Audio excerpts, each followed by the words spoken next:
আসসালামু আলাইকুম আমার আপু ভাই বোন, কেমন আছেন আপনারা? আজকে আপনাদেরকে আমি একটা ভাইরাল একটা নাগা সিঙ্গারা বানিয়ে দেখাচ্ছি। দেখেন আমি এখানে প্রথমে এটা আটা, এটা কিন্তু ময়দা না, আমি আটা দিয়ে বানাইছি। আপনারা চাইলে কিন্তু এটা ময়দা দিয়ে বানাইতে পারেন। তো এখানে আমি সাদা কাঁচা পানি দিয়ে এটা খামির করে নিয়েছি। এই যে দেখেন খামিরটা, দেখেন আমি একদম লবণ আর ঠান্ডা পানি দিয়ে এটাকে আমি খামির করছি। আর দিছি হচ্ছে তেল, সাদা তেল দিয়ে খামিরটাকে দেখেন কেমন তুলতুলা হয়েছে। আমি এটাকে আধা ঘন্টা রেস্টে রেখে দিয়েছিলাম, এখন আবার তেল মাখিয়ে নিছি। আর এখানে আমি খাটের মধ্যে পিড়িতে আঁকি তেল মেখে নিছি আর বেলুনে। তো আমি এখন এটাকে আমি কেটে নিব। তো আজকের এই নাগা সিঙ্গারাটা হচ্ছে খুবই স্পেশাল। এটা যে কি মজা, আপনাদেরকে একদম সহজ একটা রেসিপি।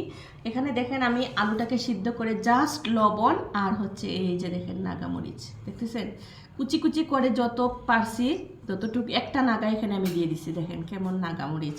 আর এই যে দেখেন আমি পিচ্ছি পিচ্ছি করে দেখেন সিঙ্গারাকে আমি বানিয়ে নিছি। দেখেন কি সুন্দর করে সিঙ্গারাগুলো আমি বানাইছি। এই সিঙ্গারাগুলো এত যে স্বাদ আপনাদেরকে আমি কি বলবো। তো আমি একটা এখানে বানিয়ে দেখাচ্ছি যে কেমন করে বানাতে হয়। এই যে জাস্ট এই টুকরোটাকে এইভাবে নিয়েই কুনাকুনি একটা বাজ দিব আমরা, দেখতে পাচ্ছেন? এইভাবে একটা বাজ দিয়ে এখান থেকে একটু যতটুক সম্ভব একটু দিয়ে এই যে দেখেন এভাবে আমরা চট করে লেগিয়ে তারপরে এই যে দুইটা কোনা আছে এই দুইটা কোনাকে এইভাবে করে নিব। দেখেন কি সুন্দর সিঙ্গারার সাইজ হয়ে গেছে।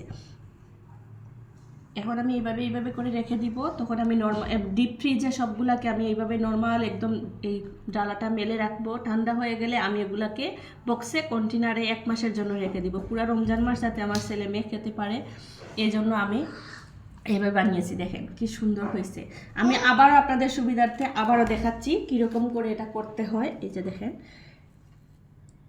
এই যে 3 কোনা করবেন, এই যে কোনাটা এইভাবে লাগা দিবে, লাগিয়ে তারপরে এই যে এখান থেকে আলুটা এখানে ঢুকিয়ে জাস্ট এইভাবে এটাকে লাগিয়ে এইভাবে এইটা কোনাটা আনিয়া এদিকে লাগিয়ে নেবেন। এই যে দেখেন কি সুন্দর হয়েছে। যে যেভাবে পারেন, আমি যেভাবে পারি আমি ওইভাবে করছি। তো প্লিজ আমার ভিডিওটি বেশি বেশি করে সবাই শেয়ার করবেন, পাশে থাকবেন আর লাইক কমেন্ট করবেন। এই যে খামিরটা দেখেন কি সুন্দর খামির হয়েছে দেখেন।